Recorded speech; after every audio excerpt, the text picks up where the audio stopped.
Hi everyone, in this series we're going to be talking about one of the most popular treks of Karnataka, the Kumara Parvata trek. I'm Vishnu Benne from India Hikes. I've done this trek 14 times till now. Back in 2009 was the first time I did this trek, and as recently as February 2020 I did my 14th time on this trail. I've had a lot of experience trekking in this region which I would want to share with you through these video series.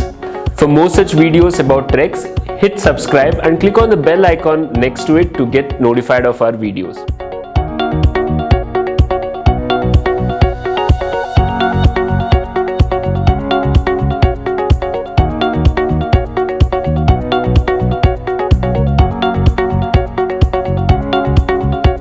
Today I'm going to talk about how to plan your Kumara Parvata trek. In this video I'll be covering 4 topics: the travel to Kumara Parvata, the camping, the permissions and the food on the trail as well. Let's talk about how you can plan the Kumara Parvata trek. This trek is quite a long one. You will be covering 22 kilometers up and down. So I would spread this over 2 days. In fact, this can be a perfect weekend trek to do.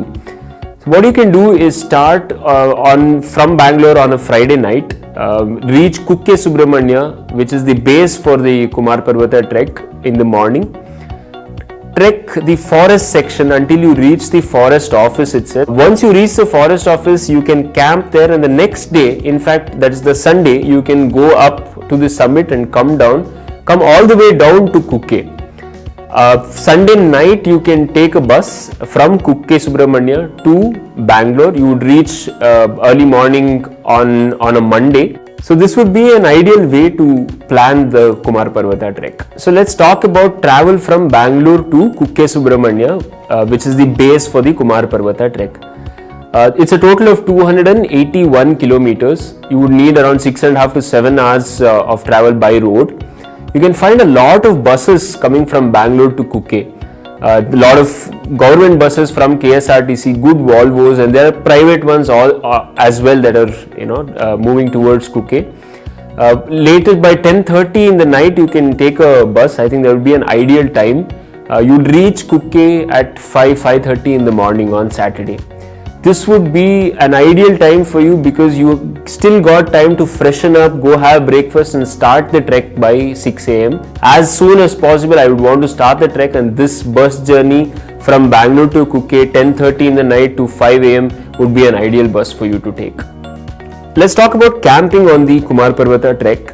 You're allowed to camp only around the forest office area. In fact, there is a designated camping ground created by the forest office where you can pitch your tents.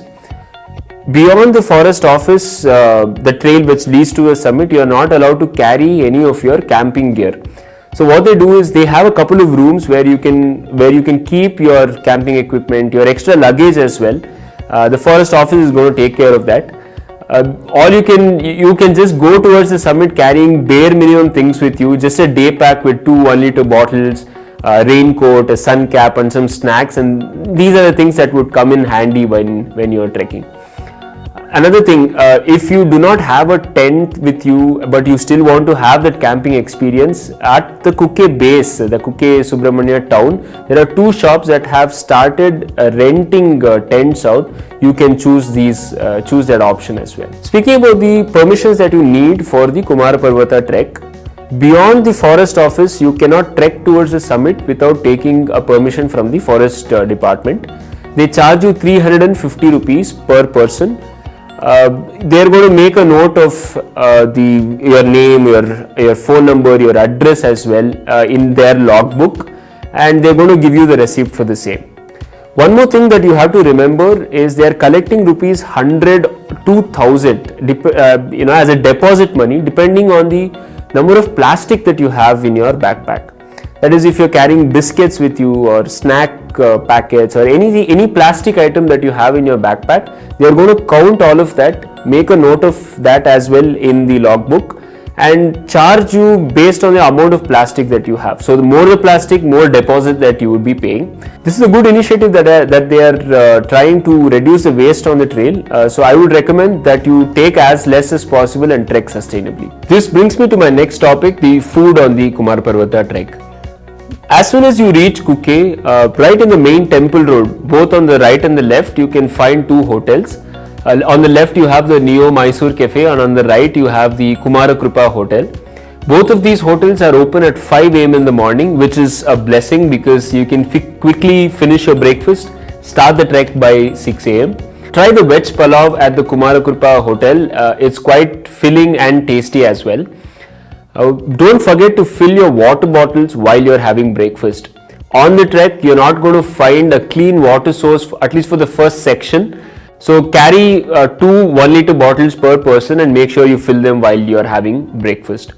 For the snacks, I prefer dry fruits on the trek. You can find a shop that is right outside the Neo Mysore Cafe. There is a vendor who sells dry fruits in loose.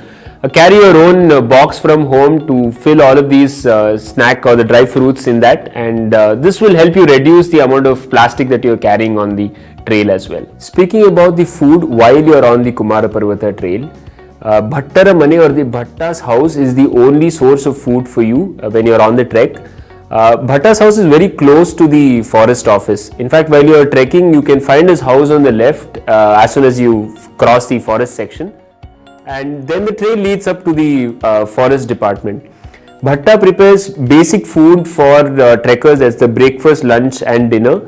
You can find rice, dal, some pickle and buttermilk in the menu. He charges 150 rupees per plate, that's for a meal. Just one thing that you got to remember is you have to pre-book your meals with Bhatta. So what I do is I give him a call a day before I leave for the trek and tell him how many members are going so that he prepares and plans his food much well in advance. I have put the number down in the description. You can find the Bhatta's number there. Here's how I would go about planning my trek in terms of food. So when I get down to Kukke, breakfast is sorted out because of the 2 hotels which are open from 5 a.m. So I finish breakfast there, make sure that I take my water bottles are filled, and then I start the trek, reach Bhatta's house around 11:30ish. Go to Bhatta and just report to him telling that your group has arrived so that he knows how much to cook or how to plan his meal as well. I would speak to him about dinner as well and the next day's lunch. So the next day, breakfast is not something I would wait for to be prepared at Bhatta's place. I would use the dry fruits that I have packed from the base and finish the trek, go to the summit and come back down right in time for lunch at Bhatta's place. Finish lunch and head back down towards Kukke. This is how my entire planning would be done. But I'll give you a little bit of a reality check right now. Kumara Parvata is a very popular trek. You're going to find a lot of trekkers, and Bhatta's place being the only place where food is prepared, it's going to be flocked with trekkers. Last time when I went in February, I had to wait almost 2 hours to get 1 serving of food. Best thing I would recommend is carry something from your home, stuff that would remain, not go bad for the next 2 days, say chapatis or a paste that you can mix with rice. Things like this is something that I would carry on the trail, manage with my own food so that I don't have to go towards a place where there are a lot of trekkers and have the experience of the trek quite to myself. Check out my other video where I speak about the Kumara Parvata trail, the various trek sections and the difficulty of the trek. For more such videos on trekking trails and tips, hit subscribe and click on the bell icon next to it to get notified of our videos. For more information on the trekking world itself, you can follow us on Facebook, Twitter and Instagram.